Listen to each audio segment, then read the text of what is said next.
Good afternoon, everyone.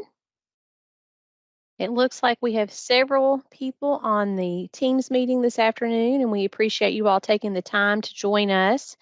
Today, we invited any principal that had a TSI school or any superintendent that has a TSI school in their district to participate in this meeting. And we are recording this, so you can reference it back at a later date and time if you need to.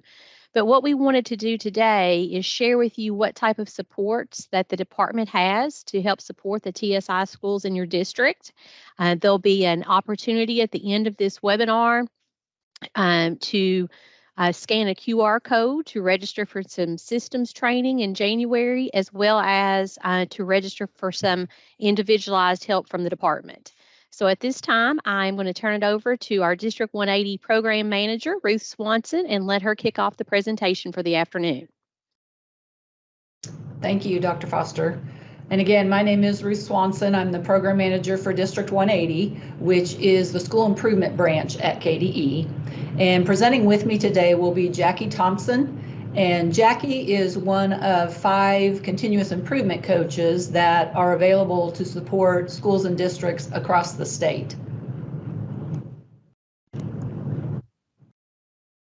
So for today, one thing I do want to mention, because of the large number of folks that we do have joining us today, it is probably going to be best for participants to keep cameras off just to save bandwidth. And we also, because of the numbers, will not be taking questions verbally. But as we go through, if you do think of questions, feel free to put those in the chat. And we may have some time at the end of our presentation to go through some of those. And if we do not have time, we will definitely get back to you about those specific questions. So our learning objectives for the next hour or so are that participants will understand the identification criteria for targeted support and improvement, or TSI.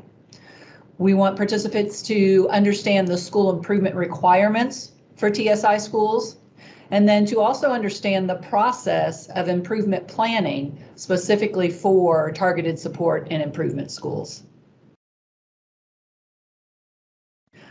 Schools were identified for TSI this fall if they had one or more of the same subgroups performing as poorly as all students in any of the lowest performing 5% of schools by level, based on the 2021-22 and 2022-23 data. So your school had a subgroup that scored at or below that bottom 5% cut score for both the 21-22 school year and the 22-23 school year. I will mention that if you have specific questions about your data and the numbers used, those are best answered by the Office of Assessment and Accountability. Those are the people that do the calculations, run the numbers.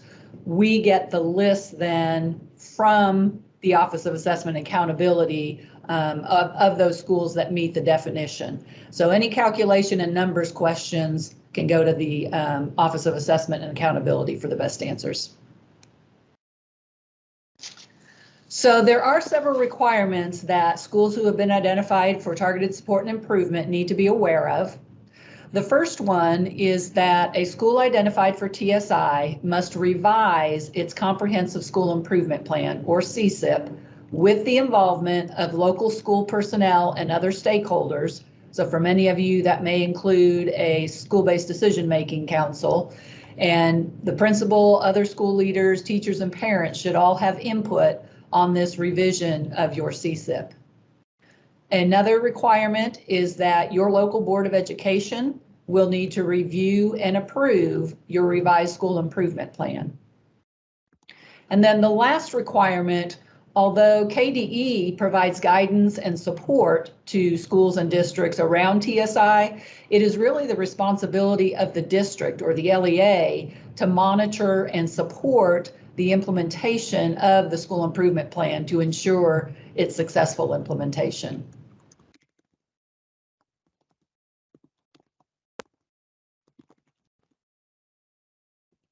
As part of the work that we do, oh, sorry, Ruth. No, go As ahead. part of the work that we do, as you're going through that transformational leadership component within the TSI requirements, we are happy to support you all in those leadership roles and that leadership coaching to help through this process. So if you would like to have that as part of your supports, we're happy to help as a coaching team as well.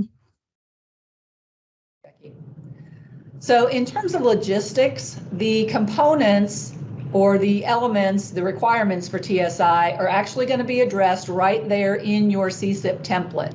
So if you're envisioning that goal building template, you know that there's a section for each of the indicators to write goals and objectives for those. And following those sections, you will find a section that says special considerations for schools identified for targeted support and improvement.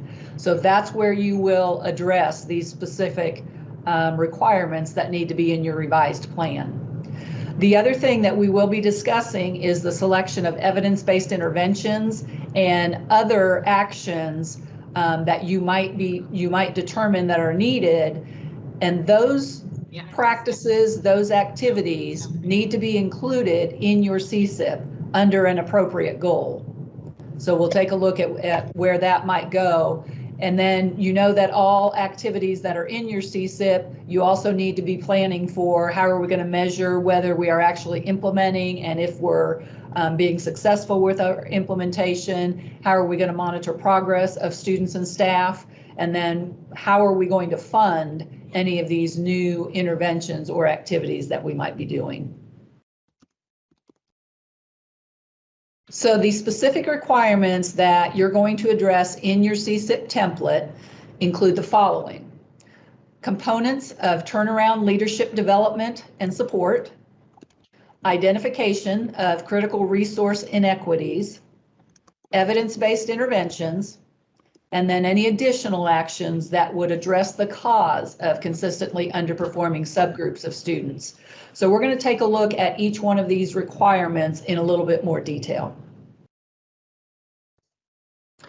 On the screen, what you're seeing is just a screenshot of what that special consideration section looks like in your CSIP. And so you can see that the 4 requirements each have their own section. Each section gives you kind of a question or some things to consider. And then there is a spot for you to provide a response, so a written narrative to address each of these elements or requirements in your plan. So turnaround leadership is actually defined in KRS 160.346. And that statute defines turnaround as a comprehensive transformation of a school to achieve accelerated, meaningful, and sustainable increases in student achievement through improved school leadership and school district support. So this is talking about more than just trying a few new instructional strategies. We are really looking and talking about and thinking about transformation and accelerated sustainable increases for students in your targeted subgroup. So when we are looking at turnaround leadership, we know that the professional standards for educational leaders, or PSEL, are used to evaluate principals and assistant principals. And so that could be a nice place to start for you to gather some data about what is the current capacity of your school leadership for turnaround work. We want to start with the principal, but we also do realize that school leadership can involve many more folks than just the principal. PSEL Standard 10 is specifically related to turnaround leadership. And so Standard 10 indicates that effective educational leaders act as agents of continuous improvement to promote each student's academic success and well-being.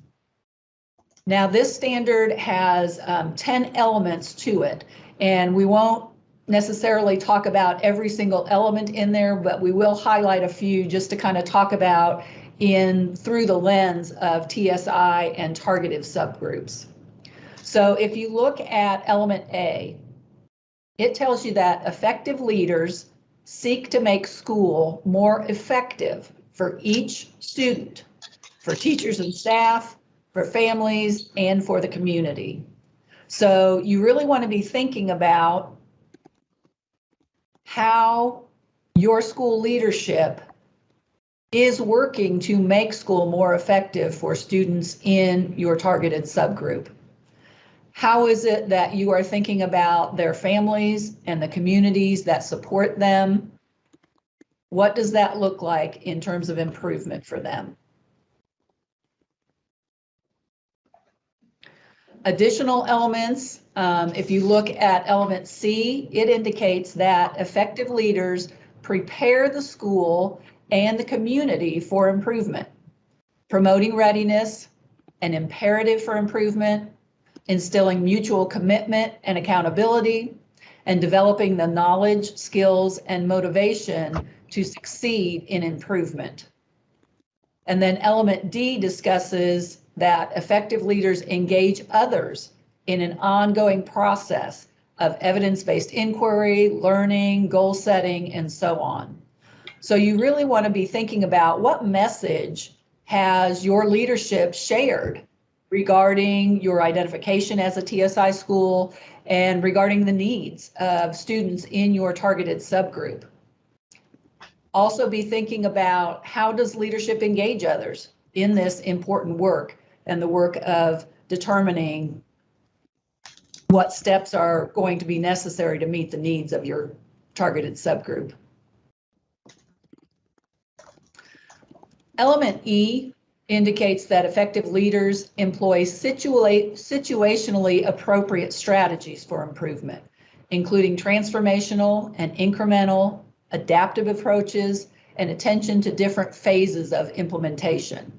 So is your leadership involved in really researching what works for students in your targeted subgroup and their particular needs?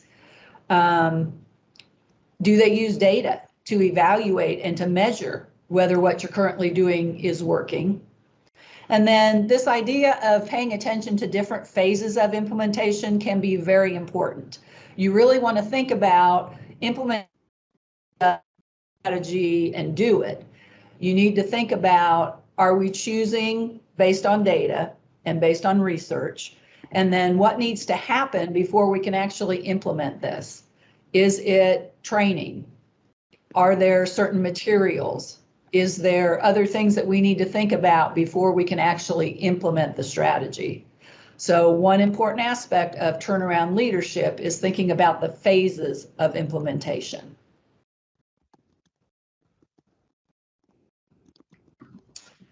Letter H indicates that effective leaders adopt a systems perspective and promote coherence among improvement efforts in all aspects of school organization, programs, and services. And so we like to use the term of random acts of improvement. That's not what we want. You really want to make sure that the things, the activities, the practices, the strategies that you are choosing are really part of a larger system in your schools. So that everyone is working towards the same goals and all of your efforts are going towards the same. If everybody could make sure that their mics are muted, that would be great. Thank you. Go ahead. Could someone come to Miss Turtle's room? Letter J, or element J, talks about effective leaders that develop and promote leadership among teachers and staff for inquiry, experimentation, and innovation, and initiating and implementing improvement. So this is where you're thinking about, do you have kind of distributed and or shared leadership? It isn't just the principal, doing this difficult and important work, but you are really developing and promoting leadership among your staff so that they can be a part of the decisions and the planning that will go on.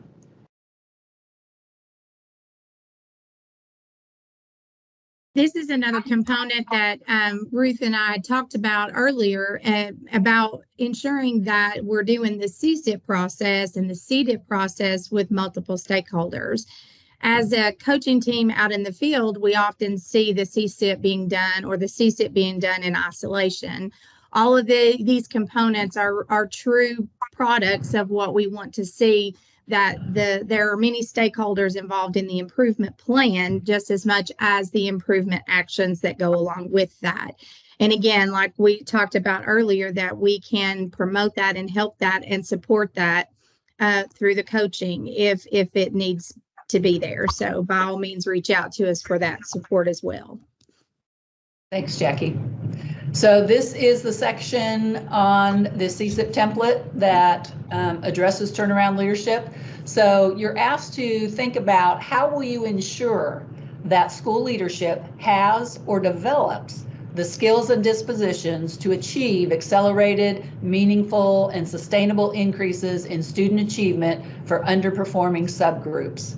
So you're going to provide a written narrative, and you're going to talk about how did you assess the current capacity of your school leadership to do this turnaround work, and are there areas that you determined really need to be developed a little bit more or refined a little bit more, and what are you going to do to help your school leadership become better in that area?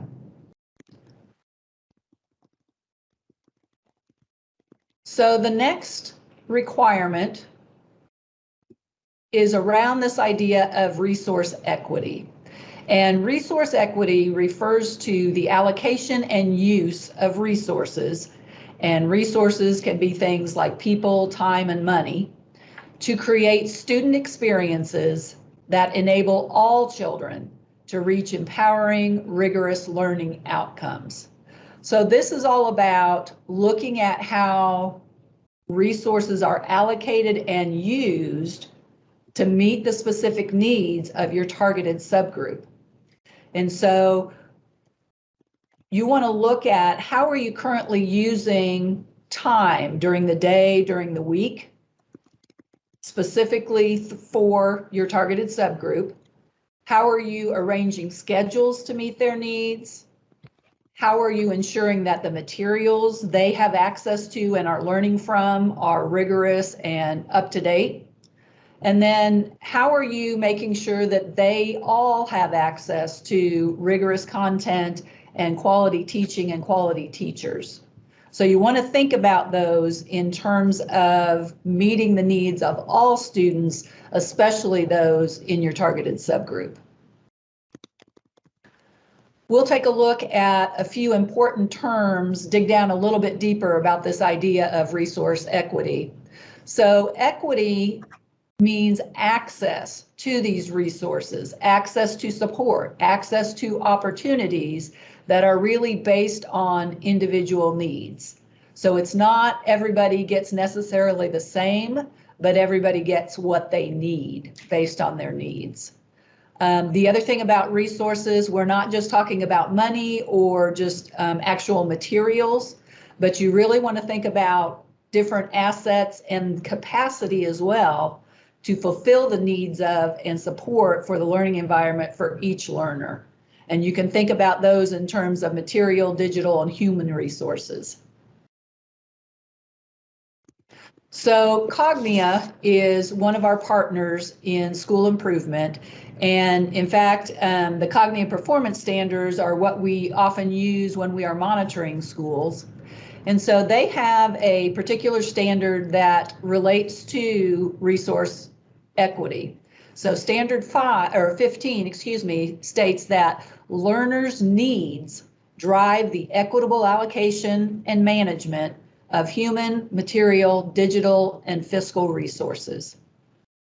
It goes on to explain that in order for this to occur, professional staff members engage in a systemic process to analyze learners' needs and current trend data to adjust the allocation and management of human, material, digital, and fiscal resources to ensure resource allocations are consistently based on current data at any point in time.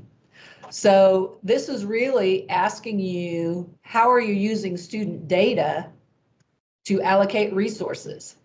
And how are you using student data throughout the school year to maybe manage how things are used differently at different points during the year? So instead of simply basing allocation and use on numbers, or this is how we've always done it, really basing it on the student data. Where is the need for those additional resources? So again, this is just a snapshot of what you'll see on that CSIP template. It will ask you to describe the process that you used to review the allocation and use of resources. And it will ask you to list any resource inequities that you identified. And it will more importantly ask you how you will address those resource inequities. So in your narrative response, you're going to talk about, what did you look at in terms of resources? Did you review your master schedule? Did you review the materials that are used with your targeted subgroup? Or maybe you looked at how students are assigned to experienced teachers. So those could all be things that you might talk about that you reviewed in your process. You want to tell us who was involved in this review, and if you found that there were inequities that could be contributing to that underperformance, you definitely want to talk about, here's how we're going to remedy them.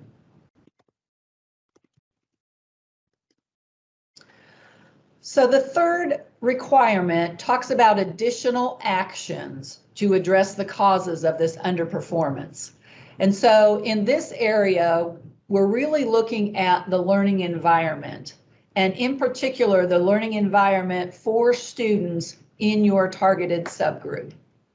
So Cognia has what they call keys to a culture of learning, and those include stakeholders are actively engaged and supportive of the institution's mission. Learners' academic and non-academic needs and interests are the focal point, and stakeholders are included and supported. So again, if you're thinking about this through the lens of a student in your targeted subgroup, how are you specifically making their needs and their interests a focal point? And how are you including stakeholders from or for students in those targeted subgroups? Make sure they're included and that they are supported along the way as well. So Cognia Performance Standard number 1 addresses the learning environment. It states that leaders cultivate and sustain a culture that demonstrates respect, fairness, equity and inclusion, and is free from bias. So again, in order for that to happen, they indicate that leaders model the attributes and implement practices that shape and sustain the desired institution culture, and they set the expectations for staff members. And leaders and professional staff members implement practices, processes, and decision-making that really embody the values of respect, fairness, equity, and inclusion. And so again, you want to think about these things from the lens or through the lens of students in your targeted subgroup. How are you ensuring respect, fairness, and equity within their learning environment? So here's the section for additional actions on the CSIP template. It will ask you to describe the process that you use to review the learning culture related to your targeted subgroup, and then list any additional actions that you determine need to be addressed that may be causing or a part of the cause for underperformance. So in here, you're going to be thinking about, what is the learning environment like for students in your targeted subgroup? And so in your narrative response, you want to describe what kind of information and data did you analyze or did you review to analyze that learning environment? Maybe you looked at survey data. Maybe you looked at some climate data. Maybe you had conversations around expectations for students in your targeted subgroup.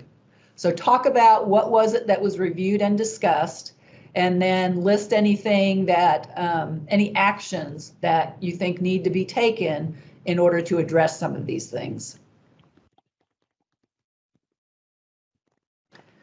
So here we get to the fourth and final requirement, and even though it's last, it can be a very important element of your school improvement process. So in terms of selecting evidence-based interventions, you really want to be thinking about what specific needs do the students in this subgroup have. If disabilities, students with disabilities is your targeted subgroup, you want to think about things like what is their actual identification. Speech and language identification can be very different than an actual reading disability. So you really need to dig into your data and determine what are the specific needs of our students. Simply being an EL student is not descriptive of their needs. What are the particular needs that they have? Is it reading, comprehension? Is it math? You really need to be digging into those specific needs that they have.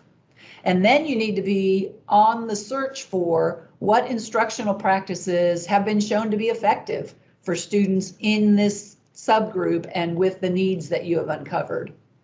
You'll also want to think about what is it that we're going to ask all teachers to do? And then what is it that we want to specifically ask our specialists to do? If you have a resource room or an English language program, there's things that all teachers can do, and then there's more specific things that specialists can do. I did just put a note at the bottom there that this topic can be and actually is a webinar all on its own. And so there is a recorded webinar available on the TSI webpage that talks much more in depth about choosing evidence-based interventions specifically for TSI. So here is the section of the CSIP that addresses the evidence-based interventions. So first of all, it asks you to think about what areas were identified for needs when you analyzed your academic and non-academic data. And what are these areas of need that you're going to specifically address through the activities in your CSIP? And then you will specifically just kind of summarize what evidence-based practices will the school incorporate that specifically targets the subgroup's achievement that contributed to your TSI identification. You also want to think about how are you going to monitor that evidence-based practice to ensure that it is implemented with fidelity. So within your written narrative, you're going to talk about here's the needs we found. You're going to talk about here's the evidence-based practice that we have researched and found that has been effective for students with the needs like ours. And then here's how we're going to monitor the implementation. You'll see at the bottom of this section that it also tells you that you need to complete a table that will be on the next page of the CSIP template. And that table simply asks you for documentation of the study that you used when you were researching your evidence-based practice. So Jackie is going to share some great insights and an effective process for identifying needs. But you may be thinking, wait a minute, we've already submitted our needs assessment. How is this going to work? Well, it's important to remember that your responsibility or your requirement for TSI is a revision of your school improvement plan. And so that includes any of the diagnostics that make up that plan and that help develop that plan. So at any point in time, you are free and actually encouraged to go in and revise any of your diagnostics as new data, new needs become available. So Jackie, I'll let you take it away for needs assessment. All right, thank you.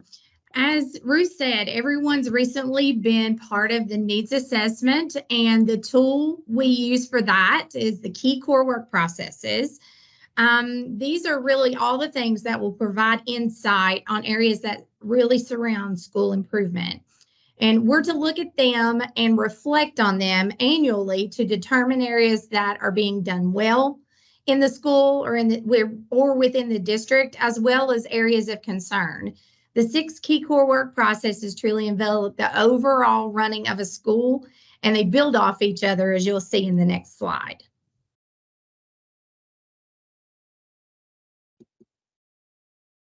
So the reflection process we do with the needs assessment is critical to engage in with various stakeholders, as I said earlier in the presentation.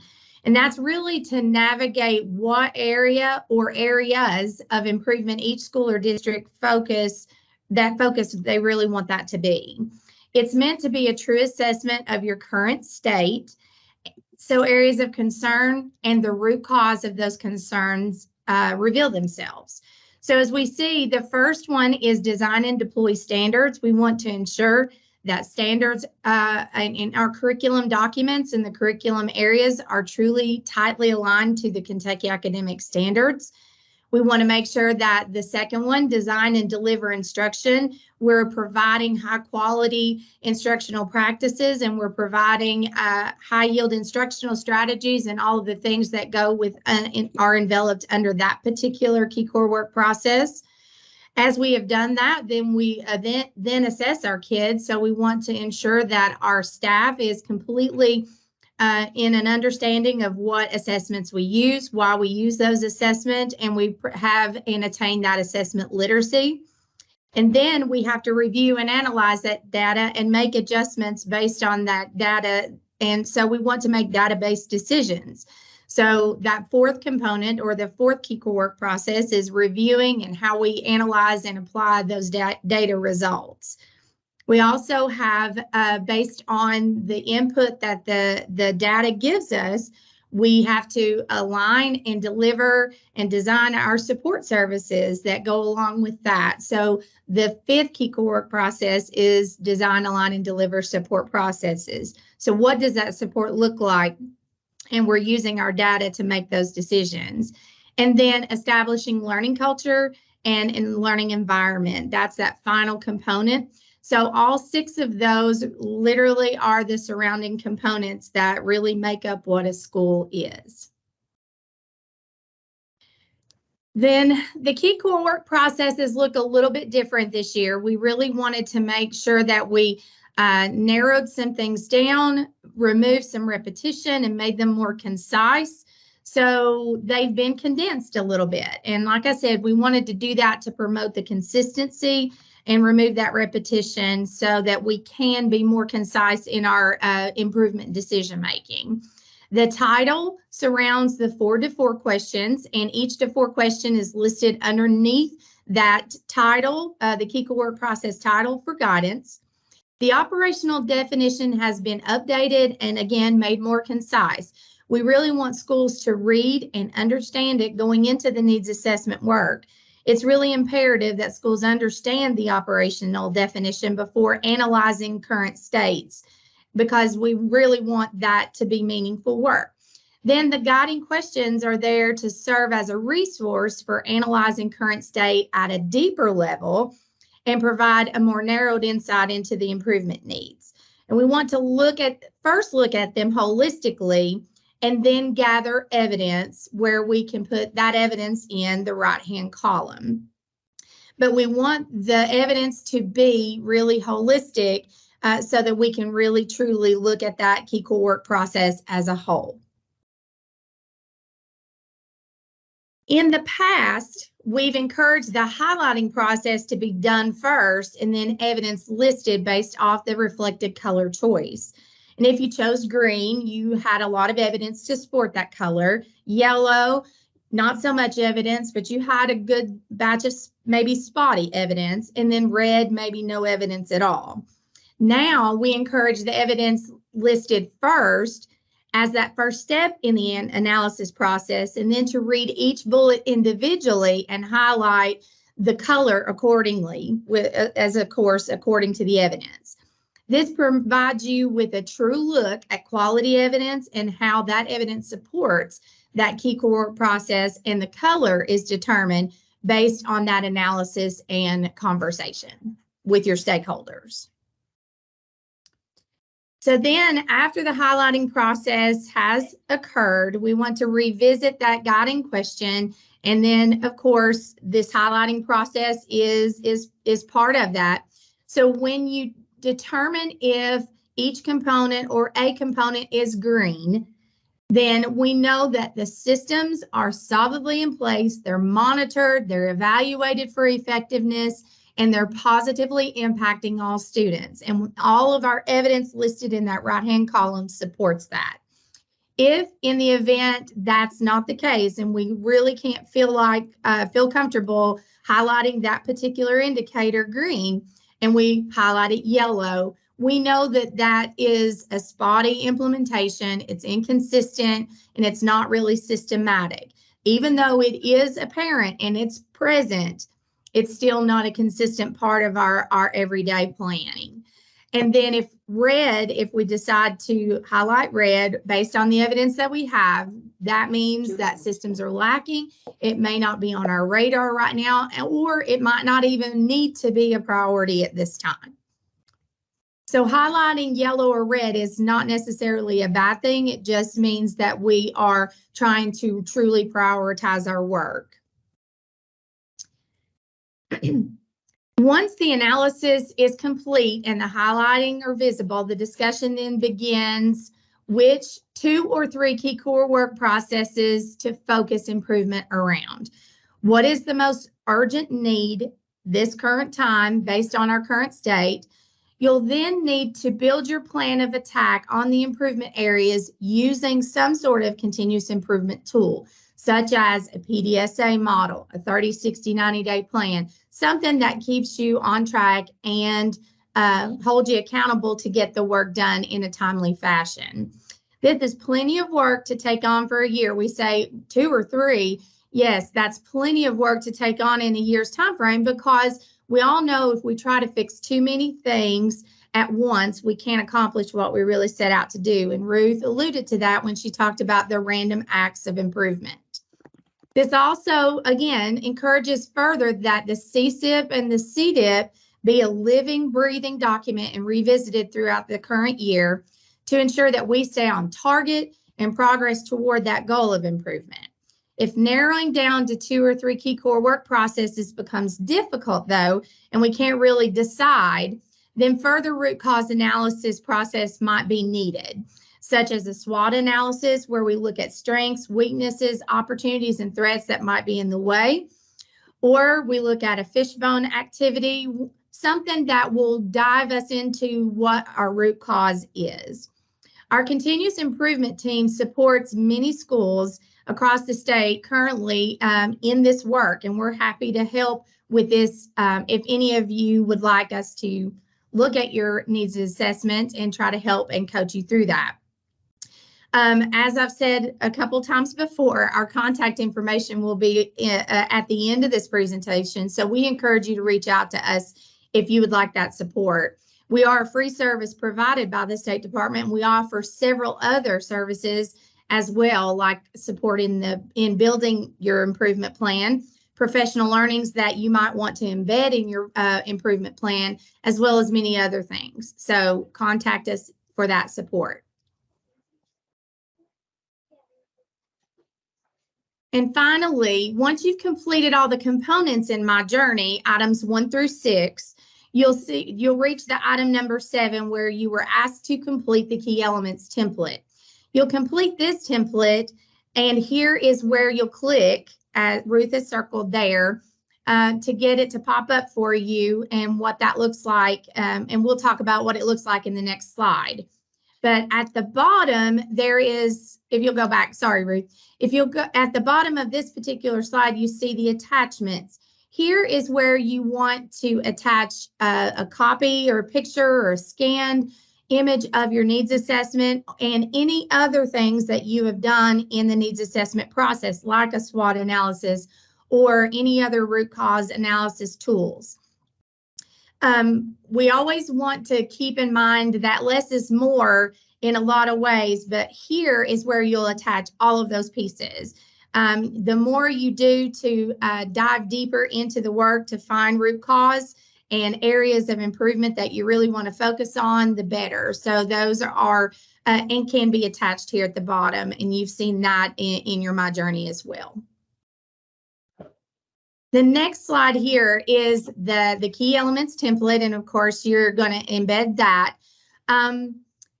We really want you to think and focus on, again, the 2 to 3 key core processes that your stakeholders and you have decided as the improvement focus.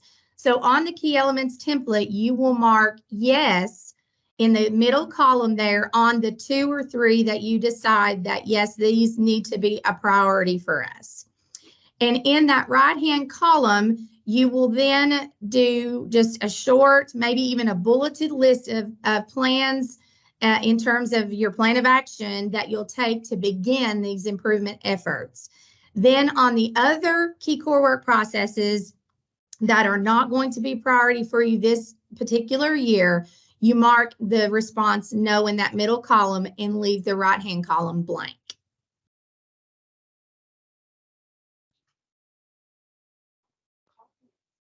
Jackie, and I'm going to go back to this slide here just a minute. Okay. Because this is one where I've gotten a lot of phone calls lately. Yes. Folks who have completed their needs assessment, they've answered all the questions, they've uploaded an attachment, will call me and say it's only showing 3/4 completed. So Jackie mentioned that this is question 7 or element 7 on here.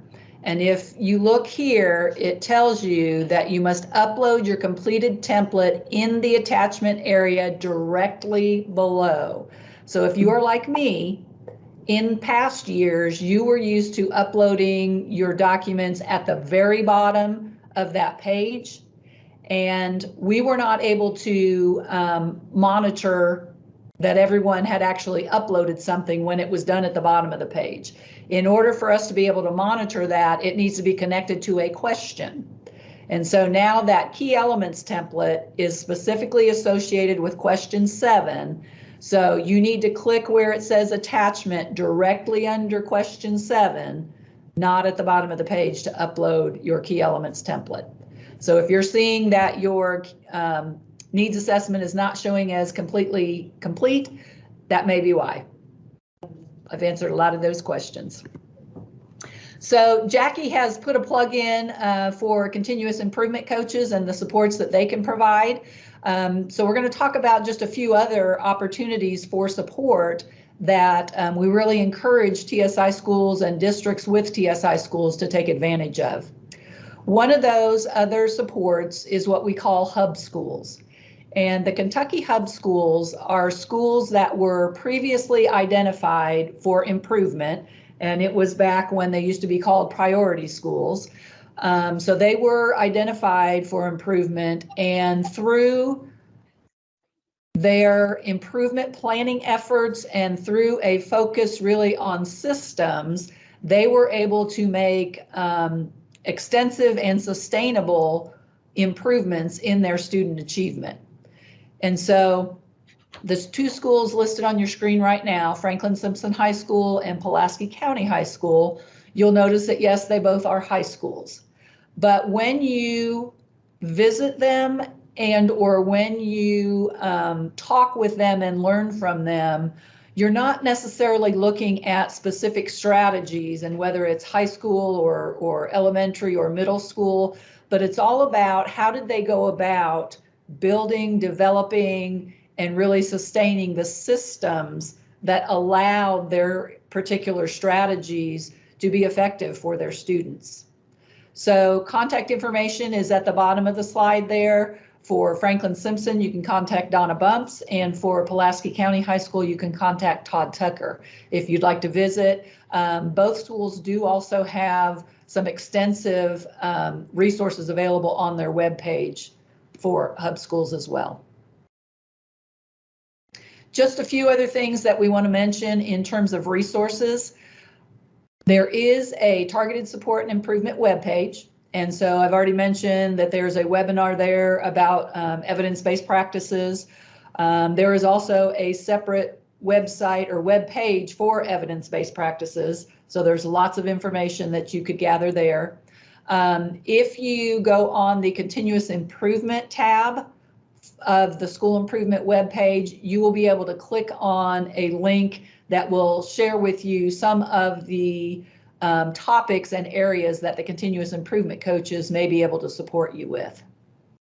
We also provide a lot of different trainings throughout the year that TSI schools may find beneficial. We'll talk here in just a little bit, and Dr. Foster already mentioned the Shipley systems approach and training that's available for that. We have partnered with Carnegie for a lot of leadership and school improvement efforts. School improvement coaches and other support staff can help you building an instructional framework.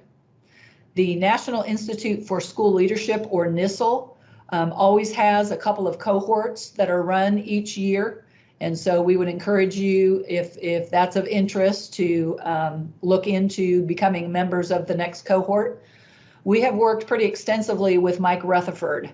And if you went to the summit this year, you may have caught his keynote and or one of his sessions, but he does the artisan leader and the artisan teacher.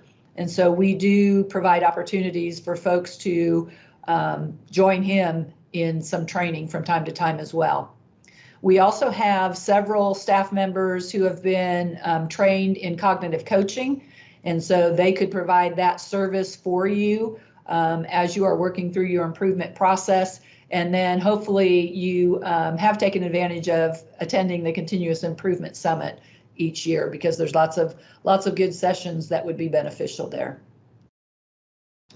So Dr. Foster mentioned that you would have the opportunity to sign up for additional assistance. So the link and the QR code that's on the screen right now, either one of those will take you to a form that will ask you just some basic information: name, what school, what district, what's your role, and an email address. And this is to inquire about additional assistance. Once we get those names, we will reach out to you, kind of let you know, here's what we have to offer, and really look towards some partnerships moving forward to help you in your improvement planning process. Also has been mentioned the Shipley, the next session. There is a session here in November that is full at this time. Some of you may have already registered for that. I know we do have several TSI schools that are already participating in that, but there will be another session in January 22nd and 23rd. So again, the link and the QR code on your screen will take you to a registration form. I do always want to make sure that folks understand the Shipley systems approach is not going to be about specific TSI strategies or specific EL strategies or strategies for students with disabilities. Again, it is all about developing your systems so that any strategies you do decide to employ are going to fit into the system, and everything will be moving towards the same direction. All your arrows will point in one direction, as we say. So just know that it's not specific strategies for your targeted subgroup, but it is all about setting up the systems so that all students, including those in your targeted subgroup, will benefit from your improvement efforts. So on the screen, you have my contact information and Jackie's contact information. If you choose to fill out the form for additional assistance, there will be other folks that you will be in contact with that will provide different support along the way.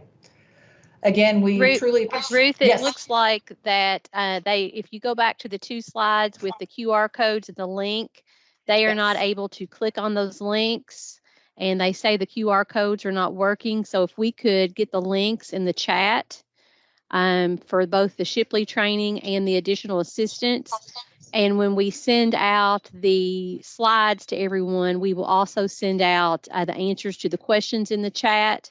And we will also send the links and the QR codes again. And just to kind of give you a little bit of an idea about this additional assistance, if you are a TSI school or have TSI schools in your district and you would like a little bit additional help, our education recovery staff can come and do kind of a 2-day review that focuses on curriculum instruction in your building. And then someone will be able to debrief with you on the findings of that review and help you develop a 30, 60, 90-day plan around those improvement priorities in that 2-day review.